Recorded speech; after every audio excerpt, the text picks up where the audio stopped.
Hey guys, today I have a video for you on this Ajazz AK33 mechanical RGB keyboard. So let's get into this. Starting off with the packaging, we get the keyboard right here. We get the little instruction and warranty information or whatever. We get a little brush for cleaning the keyboard, and then a key puller in case you want to pull the keys off to switch them out or to clean the keyboard more thoroughly. And then it came very nicely packaged and no issues with that. So we take a quick look at the layout of the keyboard. You can see it is a pretty small keyboard. It only has 82 keys, so it's not going to be as big as a regular sized keyboard because there is none of the number pad on the right side or anything like that. But you still get all your, your function keys and all that at the top, and then all those keys on the side as well. So if you don't really ever use your number pad, or if you just want something a little bit more portable, this is a great layout on a keyboard, and it definitely makes it much easier to carry around as well. So if we take a close up look here, you can see the back does have the kind of a brushed aluminum almost kind of finish, and then there's the more shiny kind of aluminum around it, and I really like how it looks. It just looks really nice. It's kind of reflective here and then just regular aluminum on the back. I think it looks really nice. Definitely a very nice looking keyboard. And then on the back side it is a little bit different. It has the glossy kind of look to it. Just as Ajazz on it. As you can see, it gets very dirty and all that, so that's something to keep in mind. But it's going to get scratched on it, but you're not going to be seeing it all the time because it's on the back. Then of course you have your little feet here, which make sure it doesn't slide around on your desk. And then of course you have the little kickstand here in case you want a more angled typing. So very impressed on the design. It's a very nice looking keyboard and very compact as well. So this keyboard is using the blue Zorro switches, which are kind of, I guess, a replica, you could say, of the Cherry MX blue keys. I have had a Razer keyboard with the blue keys, and I can say this is pretty similar to that keyboard in the sense that it's a very kind of clicky feeling. It's very nice for typing, and it even works good for gaming as well. It doesn't take a whole lot to register the key press, and you have a little bit of travel after it gets clicked down. I'm just going to give you a quick sound clip here so you can kind of hear what it sounds like.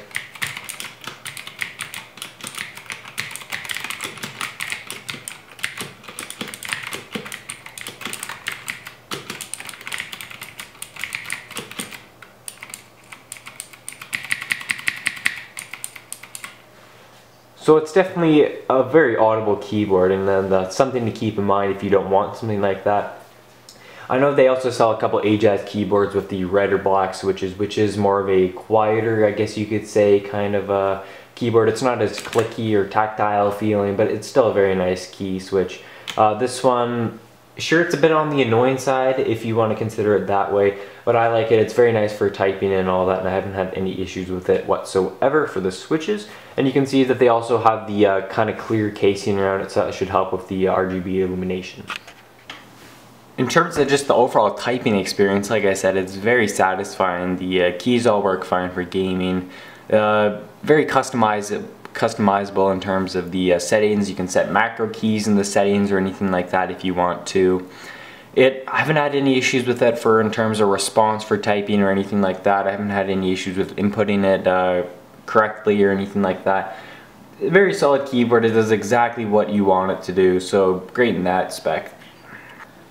So just comparing it right beside my Corsair K7D keyboard, you can kind of see the difference between this and I guess a full-size keyboard.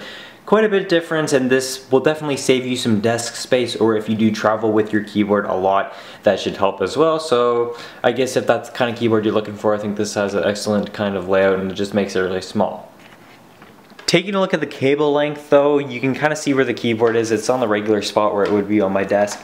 And if I just go ahead and route the cable behind my monitor onto my desktop, you can see that there is a little bit of slack, like enough for a big setup. I don't see it being big enough for, a giant setup where your computer is a lot farther away from your keyboard than anything like that. So the cable is a little bit on the shorter side compared to some keyboards I have used, but it seems to be long enough for my setup and has a little bit of slack in case it was a bit bigger.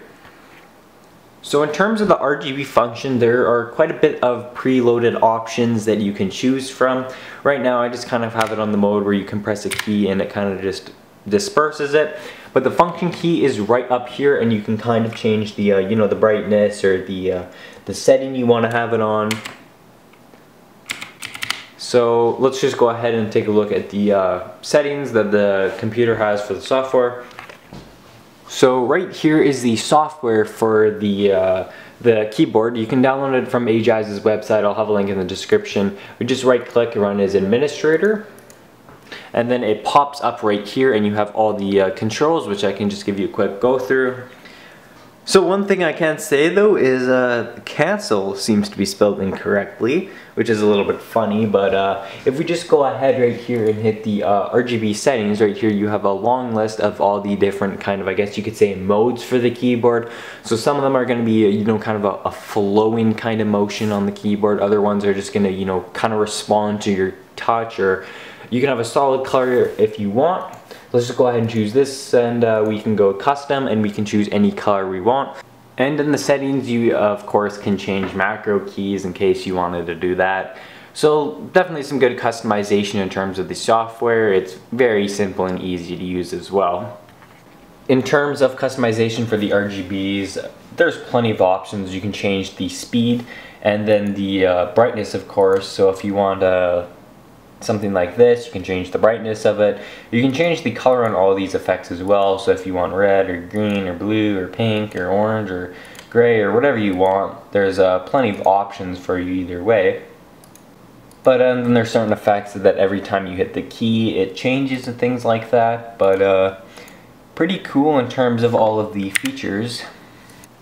So you can see the custom keys I was talking about right here. You can definitely change all the individual keys if you want to in the RGB settings. So you can see that most of them are kind of different colors and it just looks very cool in my opinion. And then right here you can see I just changed each individual key to whatever color I wanted it to be. But it's illuminated very nicely. The backlight looks really nice. It's reflected evenly and very clean, and then the keys of course light very well as well. The RGB has no issues. It seems to be very solid and very bright with plenty of options for changing it, so definitely gets a good recommendation in my book for that. So this keyboard is $50 Canadian or around $40 US, which in my opinion is a pretty great price for a mechanical keyboard, yet alone an RGB keyboard. It's very small and compact. It seems to be very decent build quality. It has plenty of RGB options and it just looks pretty cool.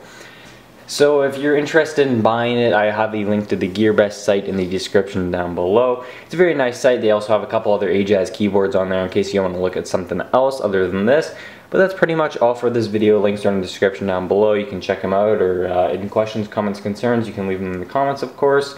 That's all for this video. I'd like to say thank you to Gearbest for sending this keyboard out for a review. That's pretty much all for this video, and see you guys later.